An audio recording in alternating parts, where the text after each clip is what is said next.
pertama di muka bumi. Beliau mempunyai julukan yang sangat terkenal, yaitu As-Siddiq. Dan beliau merupakan golongan As-Sabiqunal Awwalun. Siapakah beliau? Abu Bakar As-Siddiq. Bagus, hari ini kita akan belajar materi tentang Abu Bakar As-Siddiq. Berikut kadenya. Assalamualaikum warahmatullahi wabarakatuh. Waalaikumsalam warahmatullahi wabarakatuh. Bagaimana kabarnya anak-anakku hari ini? Alhamdulillah, luar biasa, Allahu Akbar. Hari ini kita berjumpa kembali pada mata pelajaran Sejarah Kebudayaan Islam. Anak-anakku sudah fokus belum ya menerima pelajaran? Sudah, Ibu. Alhamdulillah. Marilah kita awali pembelajaran pada pagi hari ini dengan membaca surah Al-Fatihah dan doa sebelum belajar. Hari ini Ibu akan menyuruh Aldi untuk memimpin. Silahkan. Al-Fatihah. A'udzu billahi minasy syaithanir rajim. Bismillahirrahmanirrahim. Alhamdulillahi rabbil alamin. Ar-Rahmanir-Rahim. Maliki yaumiddin. Iyyaka na'budu wa iyyaka nasta'in. Ihdinas shiratal mustaqim. Shiratal ladzina an'amta 'alaihim ghairil maghdubi 'alaihim waladdallin. Amin. Rabbi shrah li sadri wa yassir li amri wahlul 'uqdatam min lisani yafqahu qawli. Rabbi zidni ilma warzuqni fahma. Amin. Baiklah anak-anakku, sebelum kita lanjutkan ke materi selanjutnya, Ibu akan mengulas kembali materi yang telah kita pelajari pada minggu lalu. Pada minggu lalu kita telah belajar tentang apa, anak-anak? Bagus, tentang Haji Wada. Apa sih Haji Wada itu? Siapa yang mau jawab? Saya, Bu. Bagus. Haji terakhir yang dilakukan oleh Nabi Muhammad. Benar, Haji Wada adalah haji terakhir Rasulullah SAW sebelum beliau wafat. Kemudian, apa isi khutbah pada Haji Wada tersebut? Berisi tentang ajaran rukun Islam, Bu. Bagus. Pada Haji Wada, Rasulullah SAW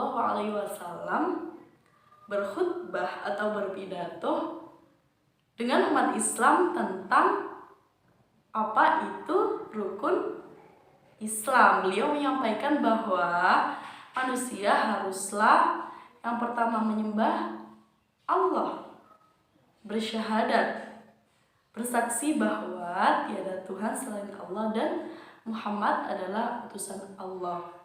Kemudian yang kedua, Nabi Muhammad menyuruh umatnya untuk sholat.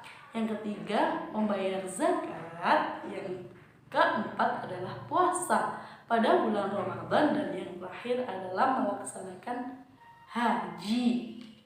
Bagus. Nah, untuk materi selanjutnya kita akan belajar mengenai Abu Bakar As-Siddiq.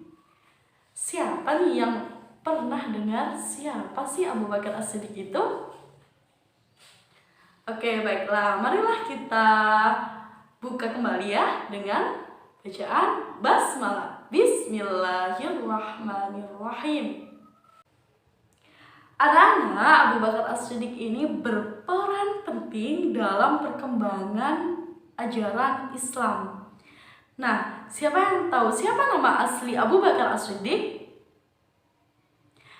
Nama asli beliau adalah Abdullah bin Abi Quhafah. Beliau mempunyai garis keturunan dengan Rasulullah yang bertemu dengan kakeknya yang bernama Murrah.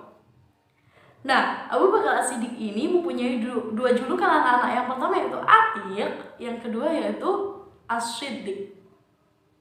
Coba anak-anak tahu nggak mengapa beliau dijuluki Atiq? Karena beliau tampan, Bu. Bagus, karena beliau adalah seorang yang sangat tampan dan beliau mempunyai jiwa yang suci karena tidak pernah menyembah berhala. Yang kedua, mengapa beliau dijuluki dengan As-Siddiq? Karena beliau selalu membenarkan apa yang diucapkan oleh Rasulullah SAW. Bahkan pada saat peristiwa Isra Mi'raj, tidak seorang pun yang percaya kepada Nabi kecuali Abu Bakar As-Siddiq.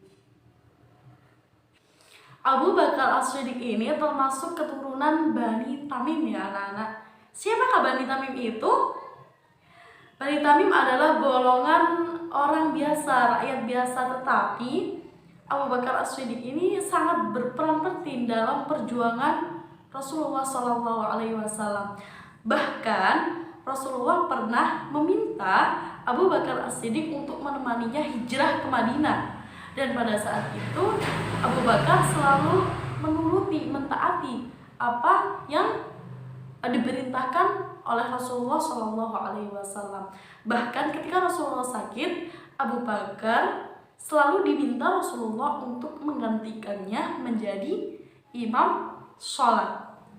Abu Bakar As-Siddiq berhasil menenangkan kaum muslimin ketika Rasulullah wafat. Beliau berkata dengan tenang dan dengan bijak berkata bahwa Rasulullah juga manusia biasa yang mengalami kematian. Tetapi kematian Rasulullah ini bukan berarti ajaran-ajaran yang telah disampaikan Nabi itu juga ikut mati, begitu. Ajarannya harus selalu berkembang. Ajaran Islam ini harus selalu berkembang meskipun Rasulullah SAW itu telah wafat. Setelah dipercaya oleh kaum muslimin sebagai khalifah, Abu Bakar segera melaksanakan pekerjaannya tersebut. Beliau menjabat sebagai khalifah selama 2 tahun lebih 3 bulan. Nah, apa aja dobrakan-dobrakan yang telah dilaksanakan oleh Abu Bakar As-Siddiq ini? Mari kita pelajari bersama-sama. Yang pertama yaitu menyadarkan kaum murtad dan nabi palsu.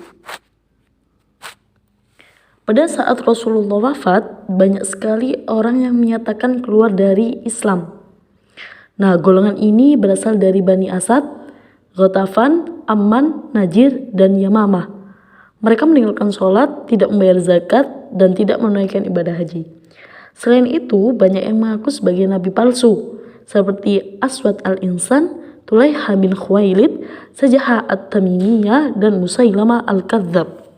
Untuk menyadarkan kaum murtad dan para nabi palsu tersebut, Khalifah Abu Bakar menyusun 11 pasukan yang dipimpin oleh seorang panglima perang. Di antaranya adalah Khalid bin Walid, Ikrimah bin Abu Jahal, Muhajir bin Umayyah, dan Amru bin As. Yang kedua yaitu menyadarkan orang yang tidak membayar zakat. Khalifah Abu Bakar menyadarkan orang yang tidak membayar zakat karena beliau khawatir kewajiban agama yang lain mulai ditinggalkan juga seperti sholat, puasa, sehingga hal ini harus segera diatasi. Dan Khalifah Abu Bakar berlaku sangat adil dalam melakukan penarikan dan pemberian harta zakat. Beliau tidak memberi keistimewaan bagi orang yang mu'alaf maupun orang muslimin yang terdahulu. Yang ketiga yaitu memperluas wilayah kekuasaan Islam. Hal ini bertujuan untuk menyiarkan Islam keluar Jazirah Arab dan melindungi kaum muslimin dari kekuatan yang dapat mengancam keamanan mereka. Abu Bakar mengirim pasukan di bawah pimpinan Usamah bin Zaid ke Syria, dan Khalid bin Walid berhasil merebut kota Ubullah di pantai Teluk Persia dan menewaskan Panglima Hormuz. Kemudian Khalifah Abu Bakar juga berusaha menundukkan kekuasaan Kekaisaran Romawi Timur di Suriah dan Palestina. Yang keempat yaitu mengumpulkan mushaf Al-Quran. Mengapa dilakukan pengumpulan mushaf Al-Quran ini? Karena banyak korban jiwa berguguran akibat perang. Banyak di antara mereka para penghafal Al-Quran. Nah, hal ini tentu dapat membahayakan keberadaan Al-Quran. Al-Quran menjadi mungkin tidak dikenal lagi oleh umat Islam.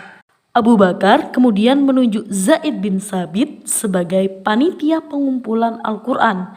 Karena Zaid bin Sabit ini adalah seorang pemuda yang telah ditunjuk oleh Nabi Muhammad sebagai salah seorang pencatat wahyu. Selain itu, Zaid bin Sabit juga telah menghafal Al-Quran dengan baik. Zaid bin Sabit kemudian mengumpulkan tulisan baik yang tertulis pada kertas, kulit, tulang, ataupun pelepah kurma. Nah, untuk membuktikan bahwa apa yang telah dikumpulkannya adalah benar-benar Al-Quran, maka ia memperkuat dengan kesaksian 2 orang muslim. Akhirnya, Zaid bin Sabit mampu menulis ulang Al-Quran dalam lembaran-lembaran kertas secara utuh, yaitu mushaf. Dia kemudian menyerahkan mushaf Al-Quran yang telah dibukukan tersebut kepada Khalifah Abu Bakar dan menyimpannya di rumah Khalifah hingga beliau wafat. Baiklah anak-anak, setelah kalian melihat video tadi, kalian silakan tulis poin-poin penting dari apa yang telah anak-anak lihat dan langsung dikumpulkan di WA group setelah pembelajaran. Anak-anak, coba sekarang kita ulas, sebutkan 4 poin penting dari perjuangan Khalifah Abu Bakar As-Siddiq. Yang pertama, Rian, coba sebutkan. Lantas kaum murtad dan nabi palsu. Bagus, yaitu memberantas kaum murtad dan nabi palsu. Yang kedua, Syifa. Memberantas orang yang tidak membayar zakat. Bagus, yaitu menyadarkan orang yang tidak membayar zakat. Yang ketiga, Masyita. Memperluas wilayah Islam, Bu. Bagus, yaitu mengenai memperluas wilayah Islam. Yang terakhir, yang keempat, Aldi. Membukukan Al-Quran, Bu. Bagus, mengumpulkan mushaf Al-Quran. Alhamdulillah anak-anak, kita telah mempelajari dengan sangat bagus dan antusias mengenai tentang Khalifah Abu Bakar As-Siddiq.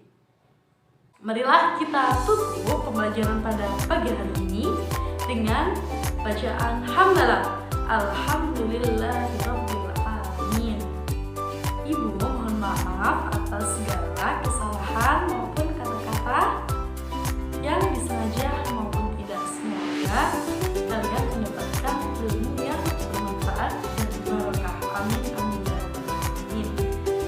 Ibu akhiri, wassalamualaikum warahmatullahi wabarakatuh.